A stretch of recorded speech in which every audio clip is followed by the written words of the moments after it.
Hello and welcome to another episode with our English tea drinking. No. Black Rifle coffee, boy. Black Rifle coffee made That's with South real African rifles. It's not South African coffee. Oh, Did you my hear that? goodness. Like that president of South Africa, he's like straight up calling for the genocide of whites. Yeah. Well, he's saying eventually. It's a possibility. Yeah, eventually. Not right away. He's not ruling it out. Yeah.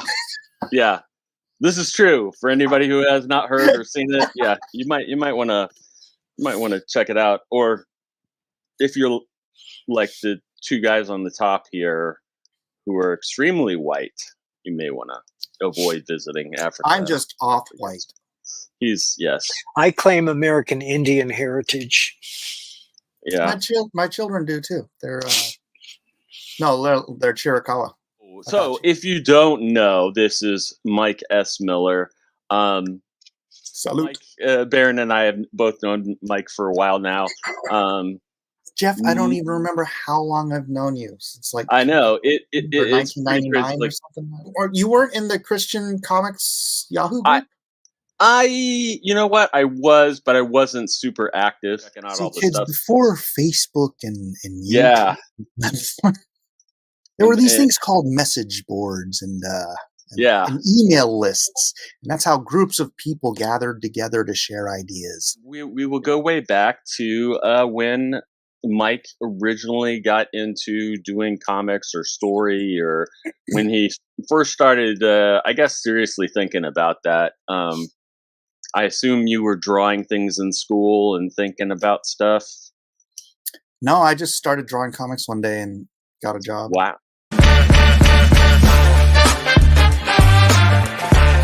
The legend changes depend on who you're asking. My mom says I didn't start drawing until I was like, I don't know, in elementary school or something like that. But my brother, who is also an artist, or was, I don't know if he draws anymore. I don't think he does. But he says that he used to draw with me when I was like 2 years old. So I don't know which one of them has a better memory or which one of them is just making crap up. But they disagree on when I started drawing. I remember drawing as early as, I can remember anything. I mean, in third grade, I remember doing we were doing a play on the American Dental Association, and they're like, they're having people do different things. And they're like, Mike, you drew the logo for the American Dental Association. I'm like, easy. And I made a perfect, in third grade, I made this perfect sign of the American Dental Association. So it's just copying stuff. And they're like, copying. Like, I remember in like fifth grade, dude, I drew this, I copied this fox out of a book. And I mean, it was like, it looked like the freaking fox that was in the book, and like, I made photocopies of it and gave it to people. I started drawing from my mom's art books because I didn't have anything else and nobody was buying me anything, but she was an artist too. And so I had I could choose from flowers or birds or horses or perspective. So I learned how to do horses and perspective in like fourth grade, something like that. And didn't care about the other stuff too much. Then I got Advanced Dungeons and Dragons. Oh boy. Being dragons, right? Yeah, third through seventh grade, I was really, really into comics. And then I failed seventh grade advanced placement English because I didn't want to read. What was that book? Was this in Hawaii? No. I never even went to school in Hawaii. I was we moved to San Diego when I went to elementary school. And then I moved to San Jose like 2 years later. So my dad didn't want us going to school in Hawaii because he said the school system there sucked. Great Expectations. I didn't even bother reading. I read like the first page. I was like, I'm not reading this. And so I failed. Dickens got paid by the word. Yeah. Shit. And my dad made me get rid of my comic book collection. Oh, wow. Burn X-Men, Paul Smith X-Men, Burn Fantastic Four. I had the first appearance of Hobgoblin. I had killed me. I don't know. After my parents got divorced, I was like, oh, I can read comics again. So I started, getting back into it in high school, and then, I was always drawing comic book stuff. I'd probably find one of my sketchbooks around here. Here's a sketchbook from 1985 to 1987. Wow. Wow. Nice. Let's see. Yeah. Let's see. Show us some pages. A lot of this was just terrible. I was into punk rock back then, and it's like, That's not bad. Geez, wow. yeah, Yeah. that For your age. was 86, so I was 14, 15. Nice. Let's go back to, actually, this is like, I was saying I was good at copying stuff. Yeah. So this would be 85. So I was 13, 14. I was copying the John Byrne, Oh, nice. right? Yeah. Did you think you were going to make a living with art at that time? I didn't know, because here's the thing. I noticed that, like, man, I can't count fingers. Look at how many freaking fingers are on that hand. You're not the only one. Just take a look at the Yeah. cover of Punisher #1. Yeah. Punisher #1 has too many fingers. 6 fingers. Oh. That was Klaus Oh. Janson too. Oh man. Klaus Oh knew yeah, I better, did. but he had to think about mutants. I was a big into the Beatles. Right. So, Nice. anyways, I don't need to flip through this whole stupid thing. See if there's anything cool in here though. Nope, nothing cool. That's right. You remember Opus? Oh yeah. Berkeley Breathe? So I You got wrong one. Page. I'm trying to get there. Yeah. Anyways, okay. So yeah, I didn't really. I mean, I drew comics with my friend Matt Osborne. We would just sit and draw stuff together. Not really comic books, but just like comic characters, comic figures. I don't know. In 7th grade, they asked me to make a business card of what you wanted to do when you were older, and I made myself a Marvel Comics business card. Did they ask that of everyone? Yeah. I wish It they'd was an, asked it was that an of me. assignment for. Yeah. Well, it was art class. Oh, all right. Yeah. Well, that's really a smart thing to do. Oh yeah. Yeah. I mean, I credit the teacher because most kids have no idea. They don't even think about it. I know. My kids don't think about it. It drives me nuts. I'm like, come on. The whole point of this, part of your life is to have get a what do you call it? A plan. Forward. Yeah, just get moving. Actually, I went into junior college wanting to do biomechanical engineering. Because I thought robotics and bionics, basically, limbs and whatnot, would be a burgeoning field in the future, and it'd be really fun and cool. My dad was an engineer too, but it was 1992, and I heard Ron Lim was making 10 grand a month drawing comic books, and I'm like, I could do that. So I gathered a bunch of my artwork. It was comic stuff. I was working on. Gosh, I know I have it here, but I don't want to dig through my stuff. Image had been announced, right? And so I was actually drawing a comic strip because I was one of those guys who was make mine Marvel, and I was pissed, right? All these people are betraying Marvel. So I was doing a comic strip of like, my buddy Matt comes over and he's like, did you read Wizard Magazine? And I'm like sitting on the couch reading Wizard Magazine, and I'm like, yeah, I read Wizard Magazine. And I was like, so we gathered the Marvel heroes together to go kill the Image guys. and that was one of the things I brought. So I put all this art all in a brown paper bag because I didn't have, a portfolio or anything. And I went to WonderCon 1992 and showed it to Tom DeFalco, and he gave me his business card to send in some sample submissions. He asked me if I was tracing stuff, and I'm like, no. And so then I made my way over to Malibu Comics. Jeff Johnson had actually, we had met the week prior to that. He told me to go talk to Chris Ulm at Malibu. So I go over there and I go, hey, is Chris Ulm here? Chris Ulm's there. Jeff Johnson told me to show you this. So I handed him my brown paper bag. He's like, okay. He's like looking through it. He's all, wow, this is great. Yeah, I could get you work. I'm like, sweet. I was all excited that weekend, right? I'm like, I can't wait till Monday. He's like, call me Monday and remind me.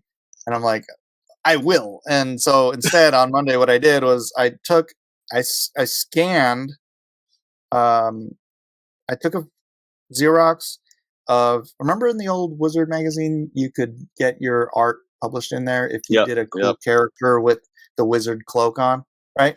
So I did Colossus, right? And I had inked it with a technical pen because I had no idea how to ink back then. I thought that's what you use because I didn't realize they shrunk the pages, right? So you think they're doing all these tiny, tiny lines with a 0.13 technical pen. Yeah. And so I scanned that in, and then I wrote a word bubble on it that says, "Don't forget about me," to, attention Chris Holm. And I faxed it to Chris Holm. He calls me back within 5 minutes and says, "Is this how you ink?" And I'm like, I guess. You said you were going to get me penciling work. He's like, oh, yeah, I'm going to get you penciling work, but we really need an inker right now. And I'm like, sure. This is how I ink. I don't know how to ink, but I'm inking. And so, $40 a page. He started me on just inking all of this. Dude, I was inking for them for like 2 years with whatever I could find at Aaron Brothers, like felt tip markers and I inked a cover of Gravestone literally with a Sharpie. Well, let me ask you this. Have you switched over to brush? Yes. Actually, I've switched over to the tablet. Right. But, yeah, I did. Well, what happened was like the next year I went to San Diego Comic-Con and I saw Vic Bridges inking with quill, and I was like, what is that? And he says, this is what Terry Austin inks with. He gives me a quill, and he gives me a page of blue line of art that he's blue lined, right? Nice. That he's drawn it. Actually, it's an actual page. And he's like, here, go practice on this. And I'm like, I will. And so I'm like practicing with the quill. Like I get about half of this page done. I'm at home, and it's like the following Monday, and Vic calls me like I'm halfway through this page. He's like, hey, you want to try out for Freak Force? He's never seen me ink with a quill because I've never done it before. And he asked me if I want to try out for Freak Force, and I'm like, sure. So he sends me an original cover or pinup to try out for Freak Force. It's literally the second thing I ever inked with a quill. I sent it to Eric Larson, and he hired me to ink Freak Force. And so that's how I got into Image. Wow. And then how I learned to ink with a brush was kind of funny because I moved about a year. Actually, it was that year. It was 1993. I moved down to San Diego to work at Selam Studios with Ben Herrera and got Benefiel and Mike Christian and Jason Rodriguez and Ellis Goodson. And I just did a book with Ben Herrera. Oh yeah? Yeah. I'll show it to you. Keep talking. Nice. Yeah, Ben's super good. He's one of my best friends. He just lost his wife this past year, so it's been a rough time for him. Yeah. And so I'm down there, and like Scott and Jason, not Scott. Oh yeah, Cyberhorn. Yeah, he knows that. You know, Mike. Mike knows that. I set it. I set that whole thing up. I put that book together for those people that don't know. Yes. Mike Christian and Jason Rodriguez, they were brush inkers, and I'm like, what's that? Wow.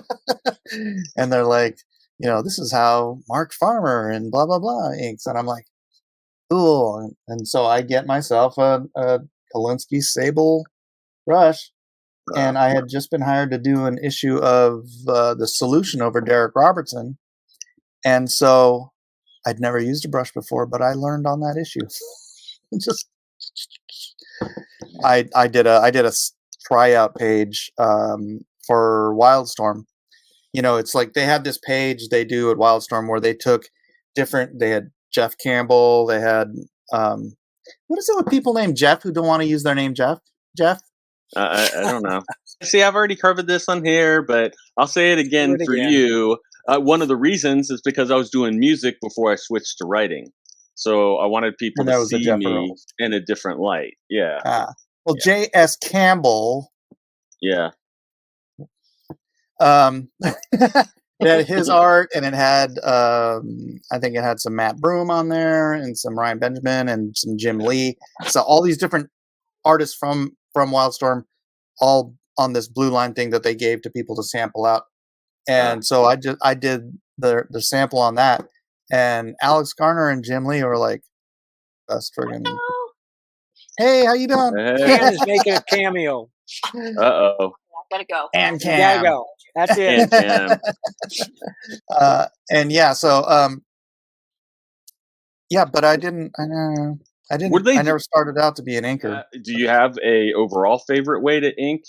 If I have a really good brush, I would tend to prefer using a brush. The thing is that brushes have a certain lifespan, and then training up a new brush to hit that peak is I mean, some brushes never make it, and so you just feel like it's a chore working with it.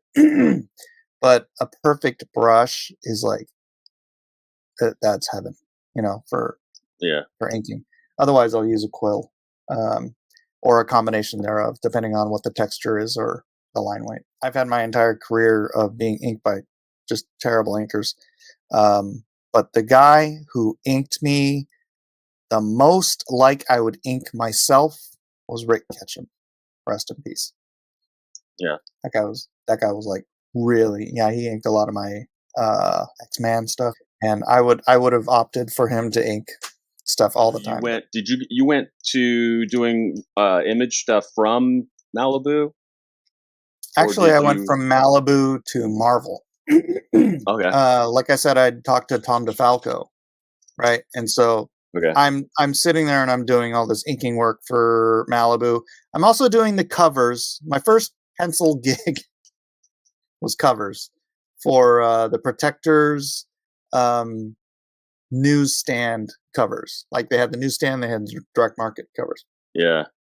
So I did the Protectors newsstand covers. I think I did, 12 or 18. I don't know how many of them I did. And then while I was doing all that, I was still penciling stuff. And so, I talked to, I think it was DeFalco. He asked me to send in the samples, and then he sent me back a sample script of an issue of Hulk. He said, pick 3 pages from here and send them in. That's how they were paid $135 a page, I think. I was like, wow, this is way better. And so they sent them to me. I think I got all 3 pages done like that day and sent them back. And then it got me Cable 12.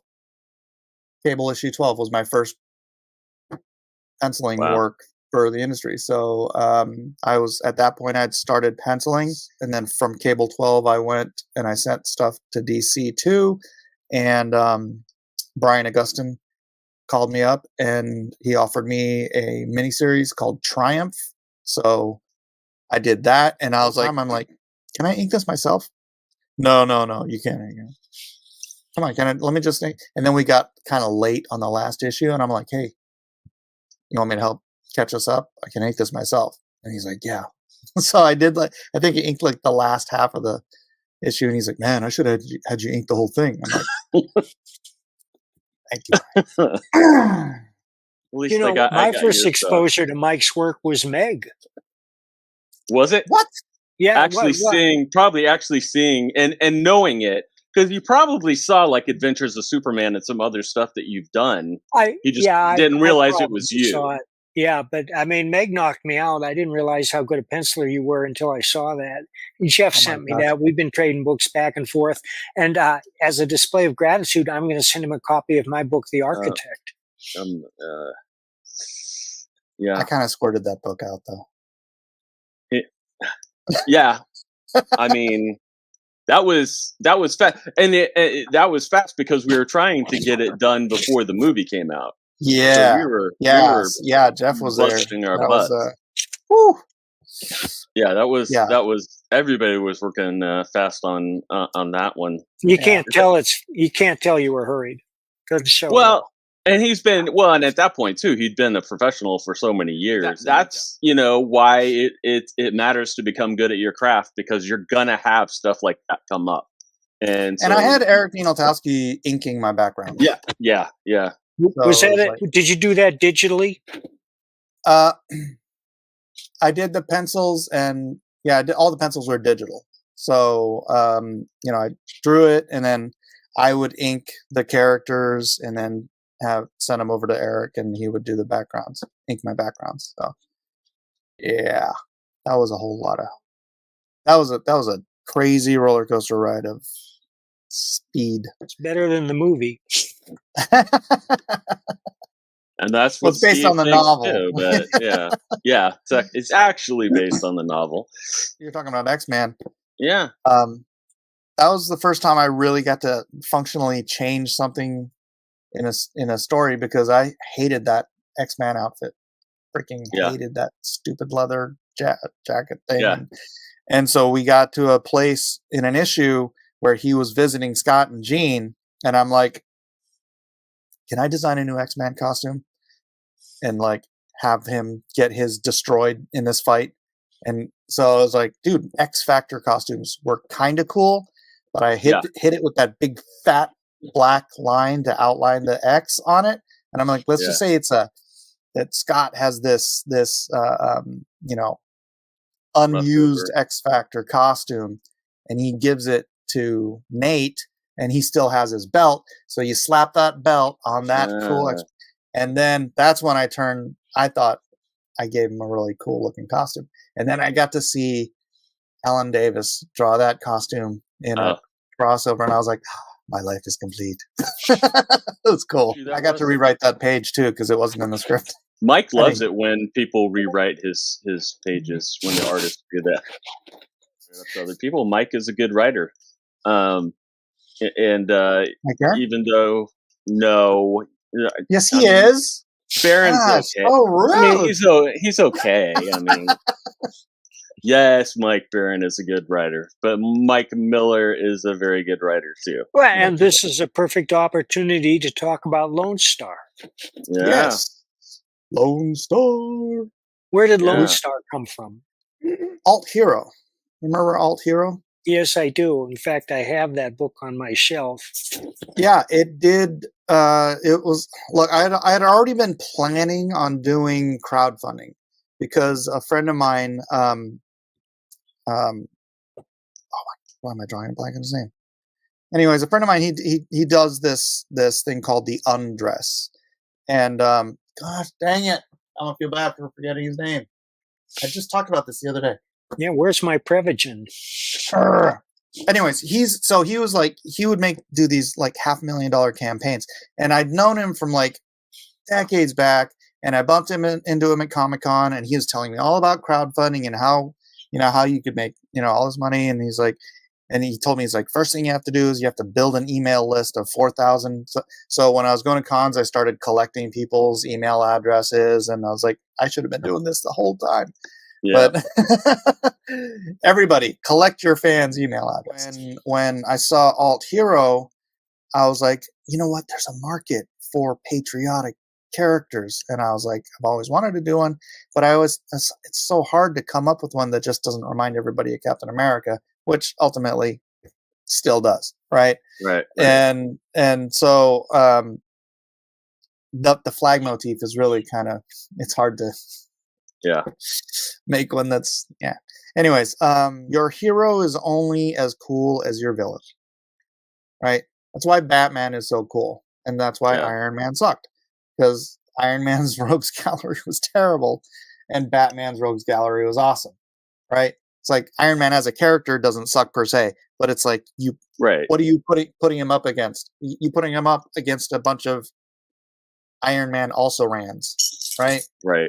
It's like, come on, man, dude, put him up against the Hulk or something. I don't know. I had this other character from way back, like 1997. I came up with one called the Iron Cross, who in my original pitch was alternate universe Superman who landed in World War One Germany and was raised by a guy named Adolf Hitler.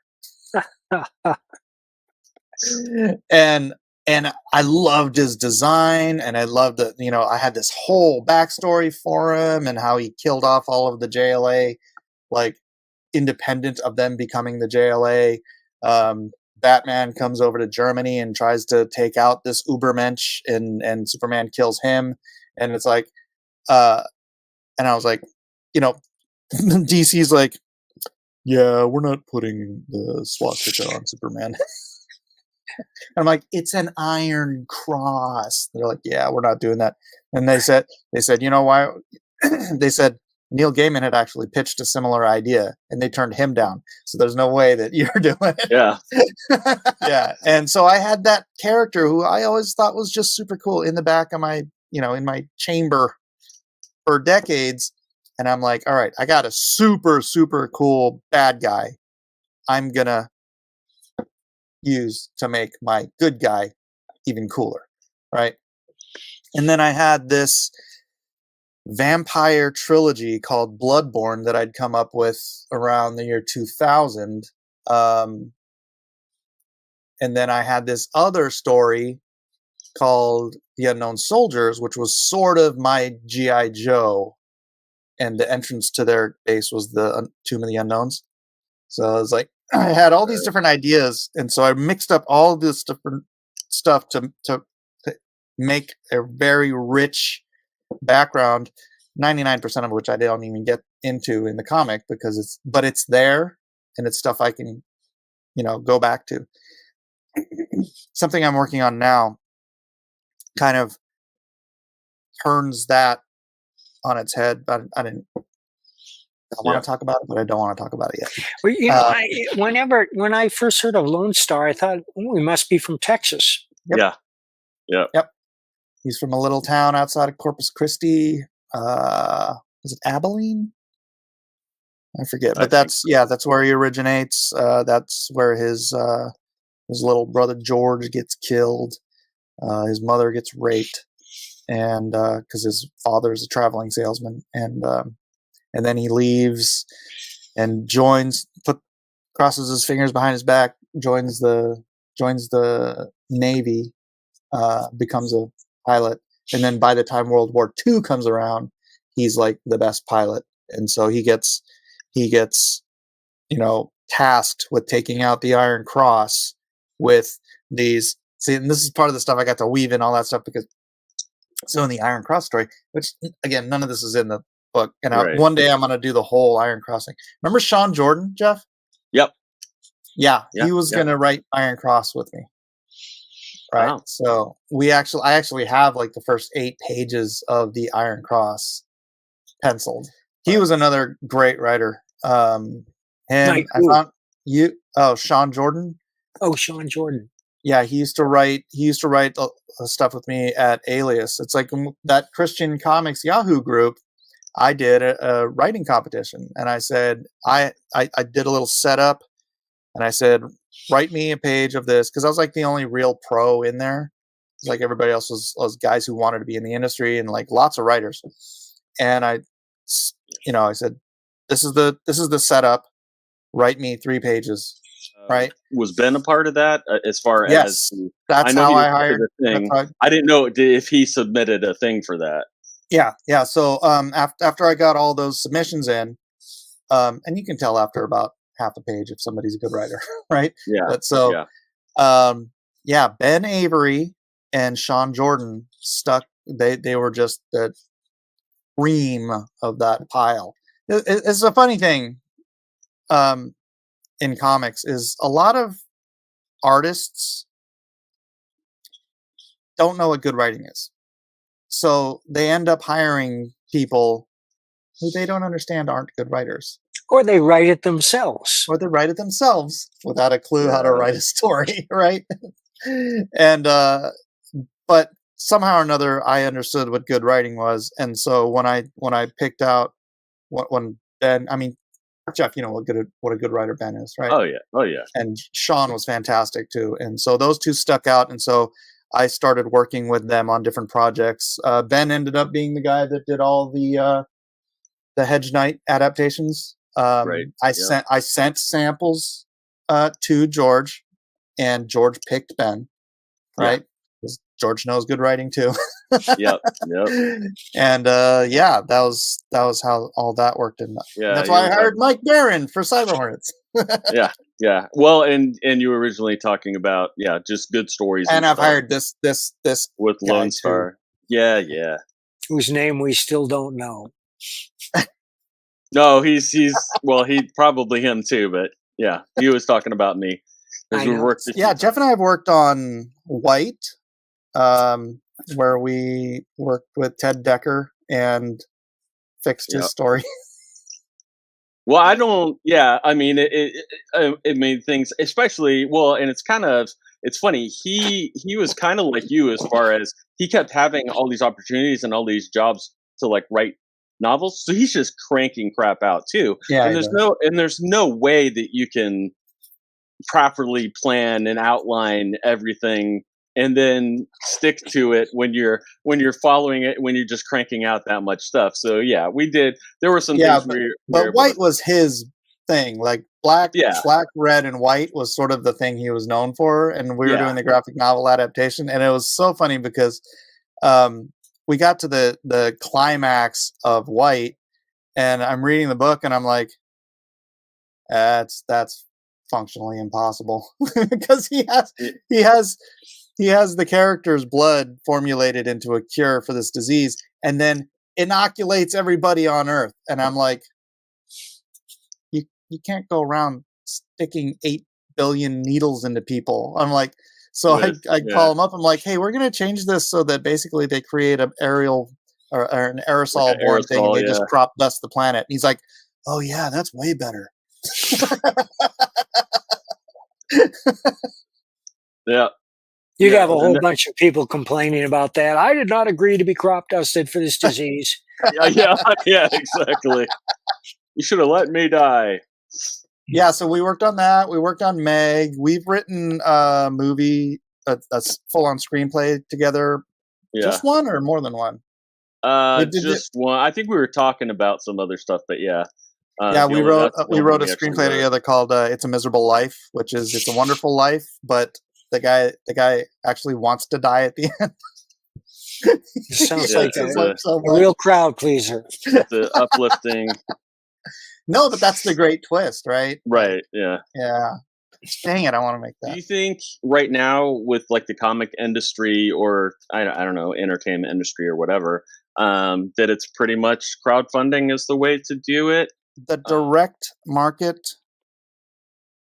it'll always be there, right? Yeah, they're hobby shops. There's always going to be hobby shops, and hobby shops are always going to carry comics, right? Right. It may shrink. It may be so small that it would rejuvenate them if they were able to get the independent books we're turning out, like Lone Star or Bronze Star. Because the crap that's coming out of Marvel and DC is one of the main reasons that so many shops are closing their doors and nobody wants that stuff. Well, that I agree. And on top of that, Marvel and DC have failed at the greatest opportunity for a marketing campaign for comic books in the history of comic books. They just had 20 years of comic book movies being the and we've been talking about this for 20 years. Yeah. Sell the movie, sell the comics in theater at the theaters, right? Freaking get those kids hooked. You know what kids are getting hooked on now? Dogman. Dogman, yeah. It sells 900,000 copies. Holy shit. Yeah. Yeah. It's a graphic novel. Dude pumps them out. And they sell freaking practically 1 million copies, and kids can't get enough. They're kids' graphic novels. Yeah. Those kids also have tablets and TV and video games and whatever, and they're freaking reading Dogman. It's not like people don't like comic books. Right. It's that you have to get them hooked. I got hooked in 3rd grade.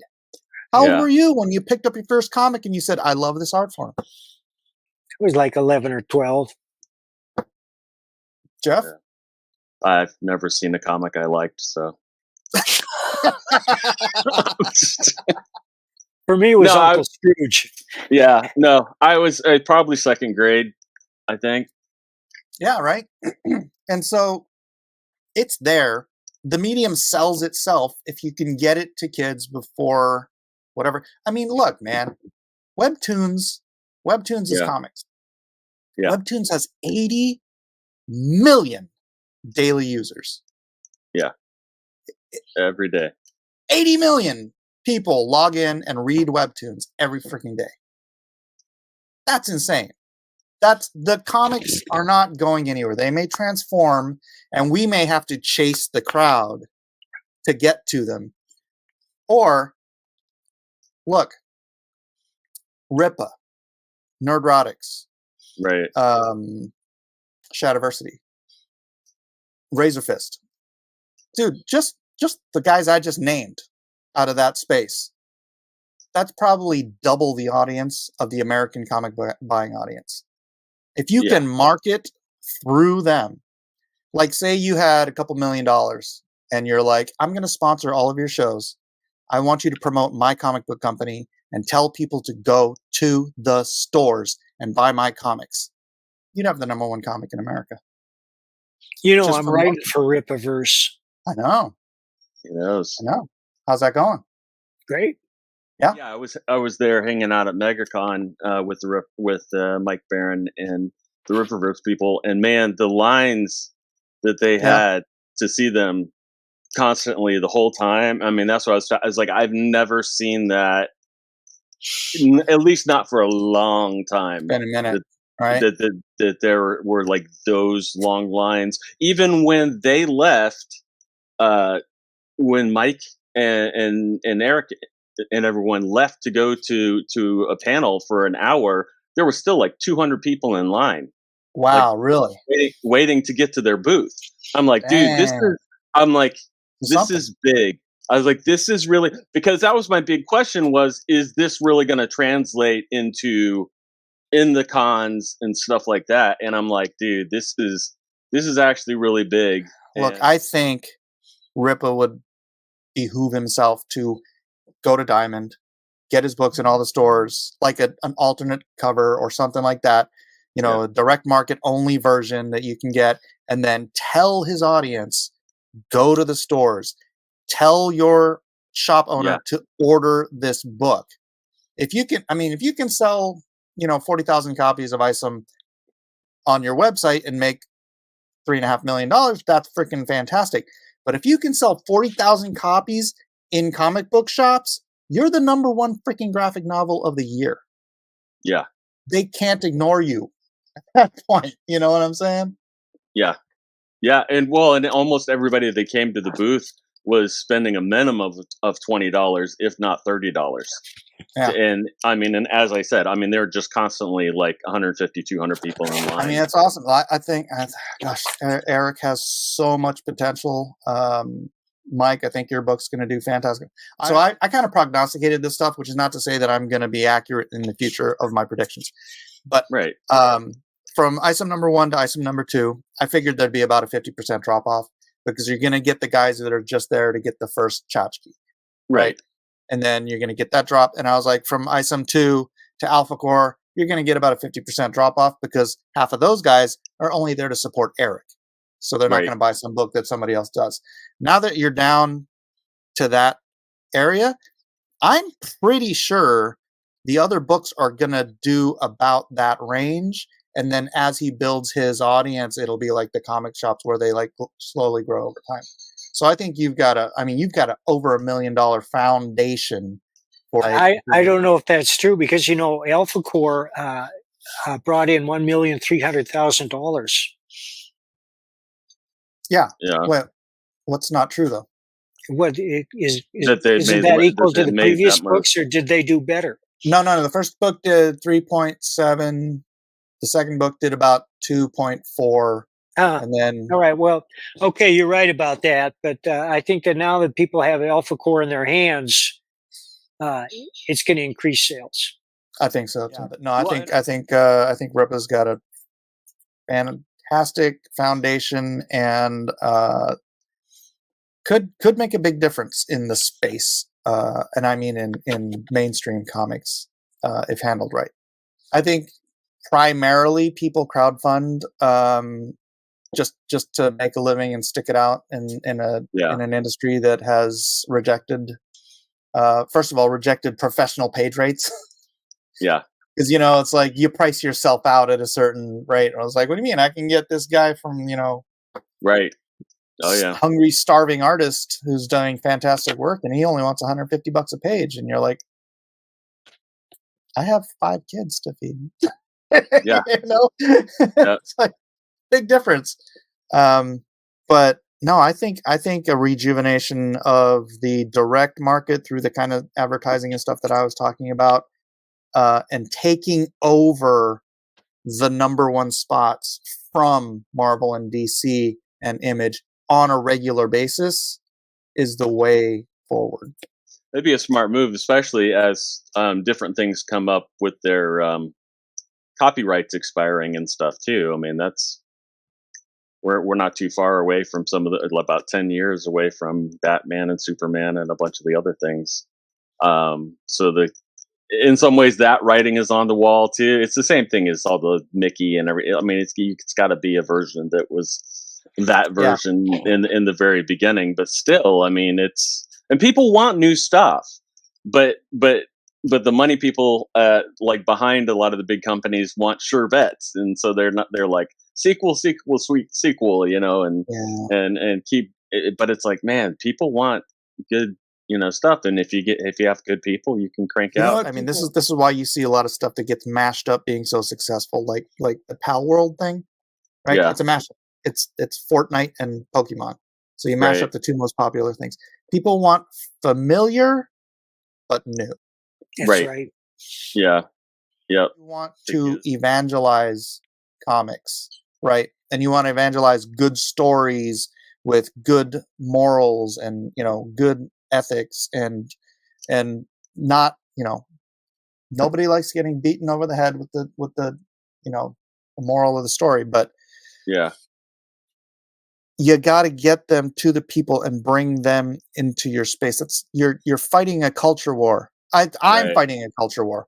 I don't know. I know a lot of the guys are, like I said, they're just trying to pay the bills, and I get it, and that's fine.